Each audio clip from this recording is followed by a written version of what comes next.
The second episode of the final season of Game of Thrones was full of long-awaited reunions, references to seasons past, and clues about the battle that lies ahead. Here are 14 details you might have missed. And of course, warning. Spoilers are coming. The North is in full battle preparation mode, and the slight changes in the opening credits reflect that, showing new trenches lining the borders of Winterfell. The episode opens on Jaime, who's found himself on trial by Daenerys and the Starks.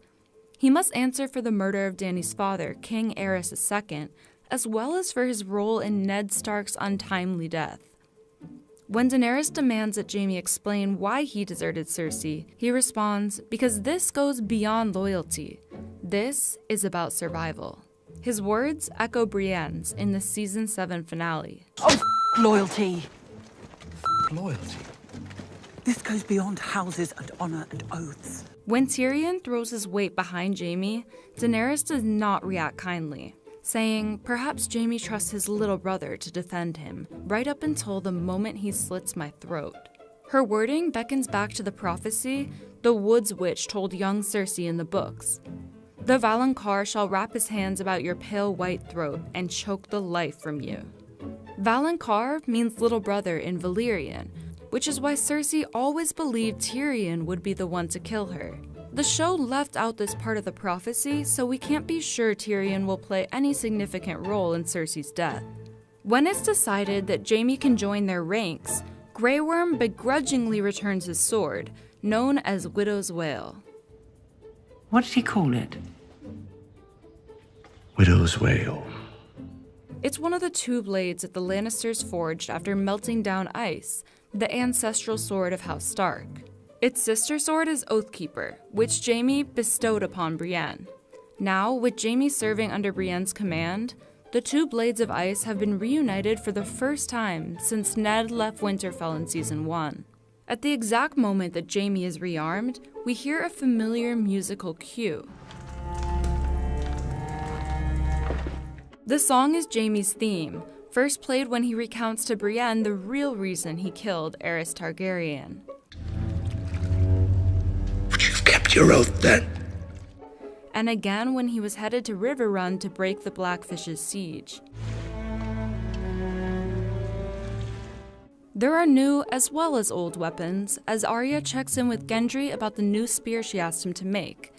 From her sketches, it looks like this is the design that the show's weapons master Tommy Dunn spoke of in a recent interview with Vanity Fair. He said, "There is one creation in Season 8 that is absolutely phenomenal, in that it's able to be reverse engineered and made into two different items."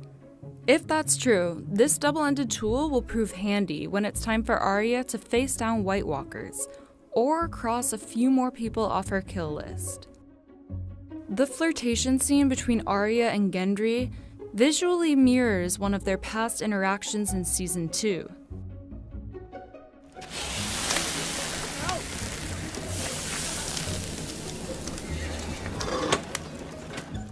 During the Lannister brother reunion, Tyrion repeats his tried-and-true joke from all the way back to Season 1. How would you like to die, Tyrion, son of Tywin?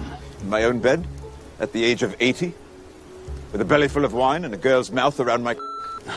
Then Tyrion half-jokes that maybe he'll still get his last shot at murdering Cersei, saying, "Maybe after I'm dead, I'll march down to King's Landing and rip her apart." It sounds lighthearted, but really this could be a grim foreshadowing of Tyrion and many others being reanimated as whites. After the meeting to discuss tactics, Jon stands with his former brothers Samwell and Ed, the latter of whom announces, "And now our watch begins." It's a return to the oath of the Brotherhood.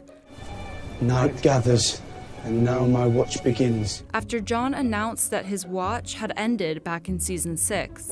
My watch is ended. Now the brothers must again take on the burden of defending the realm. Next, there's a doomsday romance scene between Arya and Gendry. He confides in her that he's Robert's bastard and the last of the Baratheons. It's a direct reversal of the scene in Season 3 when Arya revealed to him her true identity as a Stark. It's Arya of House Stark. Their physical union echoes Robert's and Ned's proposed union of their houses underneath the crypts of Winterfell in Season 1. I have a son, you have a daughter. We'll join our houses. When they undress, Arya reveals some grisly scars, the result of stab wounds inflicted on her by the Waif in Season 6.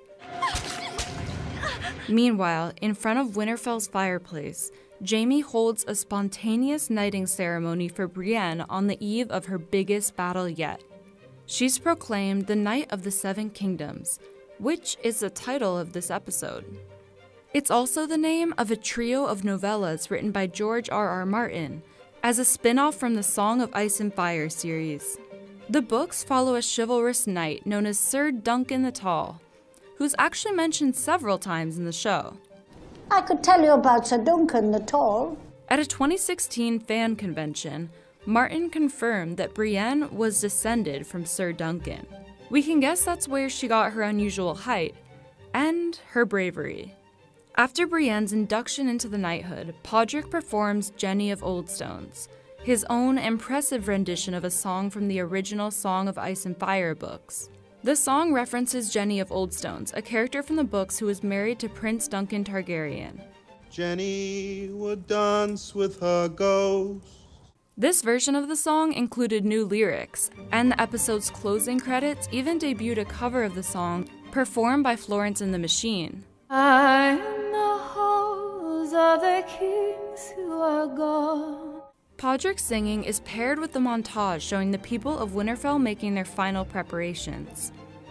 The music and visuals evoke this scene from Return of the King, set to the sad tune of Pippin's song, The Edge of Night.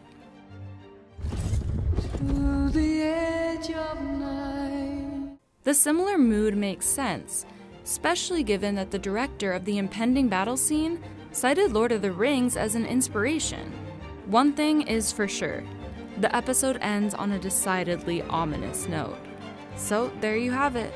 Did we miss anything? Let us know in the comments.